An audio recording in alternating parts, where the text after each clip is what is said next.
പ്രിയ കൂട്ടുകാരെ, എന്റെ പേര് ജോയിന മരിയ. നിങ്ങൾ ആവേരും ആദിത്യന്റെയും കഥ കേട്ടിട്ടുണ്ടോ? അവിടെ എവിടെ താമസിച്ചറിയോ? ഏഴൻതോട്ടില് നിറച്ച് ഫ്രൂട്ട്സ് ഉണ്ടായിരുന്നു. അവിടേക്ക് കഴിച്ചാൽ നല്ല സാധനങ്ങൾ ദൈവം അവിടെ കൊടുത്തു. പക്ഷെ അവരോട് ഒരു കാര്യം പറഞ്ഞിട്ടുണ്ടായിരുന്നു. അതിലെ നടുവില് ഒരു മരണ്ട്, അതിലത്തെ ഫ്രൂട്ട്സ് കഴിക്കാൻ പാടില്ലാന്ന് പറഞ്ഞിട്ടുണ്ടായിരുന്നെ. ബാക്കിയെല്ലാം കഴിക്കാം. ഒരു ദിവസം ആദം പുറത്തു പോയ സമയത്ത് ഹവ്വ തിരിച്ചായിരുന്നു. അപ്പോ കുറുമ്പൻ പിശാച് പാമ്പിന്റെ പോലെ വന്നു. എന്നിട്ട് ഹവ്വോട് ചോദിച്ചു, സുഖാണോ? ആരവിടെ പോയി? അട്ടിച്ചാണോ? എല്ലാം കഴിച്ചൂടെ? അപ്പൊ ഹവ്വ പറഞ്ഞു, ഞങ്ങളല്ല ഫ്രൂട്ട്സും എല്ലാ ജ്യൂസും കഴിച്ചാണ്ട്. അപ്പൊ പിശാച് പറഞ്ഞു, നടുവിലത്തെ മരത്തിലത്തെ ഫ്രൂട്ട്സ് കഴിച്ചു നോക്കിണ്ടാ? അപ്പൊ ഹവ്വ പറഞ്ഞു, അയ്യോ ആ ഫ്രൂട്ട്സ് കഴിക്കാൻ പാടില്ല, ദൈവം പറഞ്ഞിട്ടുണ്ടാ അത് കഴിക്കാൻ പാടില്ലാന്ന്. അത് കഴിച്ചാൽ ഞങ്ങളും പഠിച്ചു. പിശാച് പറഞ്ഞു, അത് കാണാൻ കുഞ്ഞാൻ നോക്കിയാൻ കഴിച്ചിട്ടുണ്ടെന്നല്ല പറഞ്ഞു.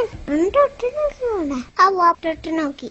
പിശാച് പറഞ്ഞു, എന്ത് കുഞ്ഞാലേ, കാണുന്ന നല്ല രസല്ലേ, കഴിക്കുമ്പോ നല്ല ടേസ്റ്റാണല്ലോ. അപ്പൊ ഹവ്വ പറഞ്ഞു, അത് കഴിക്കാൻ പാടില്ലാണ്, ദൈവം പറഞ്ഞിട്ടുണ്ട്. പിശാച് പറഞ്ഞു, ഒന്ന് ഞാൻ ഇത് പൊട്ടിച്ചിട്ട് കയ്യില് വെച്ചിട്ടെ. കയ്യില് വെച്ചിട്ടുണ്ടോണ്ട് കുഴപ്പമില്ല, കടിച്ചല്ല കുഴപ്പമില്ല. കയ്യില് പിടിച്ചൊന്ന് നോക്കി വയല വെള്ളം വരാം. പിശാച് പറഞ്ഞു, ഒരു തരി വേണമെങ്കിൽ കഴിച്ചു നോക്കുക, മുഴുവനും കഴിച്ചാലുള്ള കുഴപ്പമില്ല. ഒട്ടുകൊണ്ട് കഴിച്ചു, സൂപ്പർ ടേസ്റ്റാ. ഹവ്വ കുറച്ച് കഴിച്ചുട്ടാ. കഴിച്ചപ്പോ ഭയങ്കര സൂപ്പർ സാധനം. കറുമുറെന്ന് പറഞ്ഞിട്ട് പകുതിയും കഴിച്ചു. അപ്പോഴാണ് നമ്മുടെ ആടാൻ വന്നെ. ആദ്യത്തിനും പകുതി കൊടുത്തു, ആടവും കഴിച്ചു. എല്ലാം കഴിച്ചു കഴിഞ്ഞപ്പോഴാണ് അവർക്ക് മനസ്സിലായ പിശാച് പറ്റിച്ചു. കുറെ നേരം കഴിഞ്ഞപ്പോൾ വൈകിട്ട് ദേവ ആ വഴി വന്നു. ഇവരെ ഓടി ഒളിച്ചു. ദേവ അവരോട് പറഞ്ഞു, ഞാൻ കഴിക്കാൻ പാടില്ലാന്ന് പറഞ്ഞ നിങ്ങൾ കഴിച്ചോ? അപ്പൊ ആടം പറഞ്ഞു, ഹവ്വ തന്നപ്പോ ഞാൻ കഴിച്ചു. ഹവ്വ പറഞ്ഞു, പാമ്പ് പറ്റിച്ചു. ദേവൻ പാമ്പിനോട് പറഞ്ഞു, നീ ഇനി തൊട്ട് മണ്ണിൽ എഴിഞ്ഞ് നടക്കും. ഹവ്വോട് പറഞ്ഞു, നീ പ്രസവിച്ചുമ്പോ ഭയങ്കര വയനയിച്ചു. ആഴത്തോട് പറഞ്ഞു, നീ പോയി മണ്ണിലെ കളിച്ചിട്ടും വിട്ടൊക്കെ ഇട്ടിട്ട് കഷ്ടപ്പെട്ട് വാർത്തിട്ട് ജോലി ചെയ്യണം. എന്നെ കേട്ടുകൊണ്ട് ഇരിക്കുന്ന എന്റെ കൊച്ചു കൂട്ടുകാരെ, നിങ്ങളും പിശാചുണ്ടാക്കുന്ന കിണികളിൽ പെട്ട് പിശാചൻ നമ്മളെ ഓരോ സൂത്രങ്ങൾ പറഞ്ഞ് പറ്റിച്ചു. ആ കുറുമ്പ് കാട്ടിക്കോ ഈ കുറുമ്പ് കാട്ടിക്കോന്നൊക്കെ പറഞ്ഞ് നമ്മളെ പറ്റിച്ചു. നമ്മളോ പിശാച് പറയാനും കേക്കരുത്.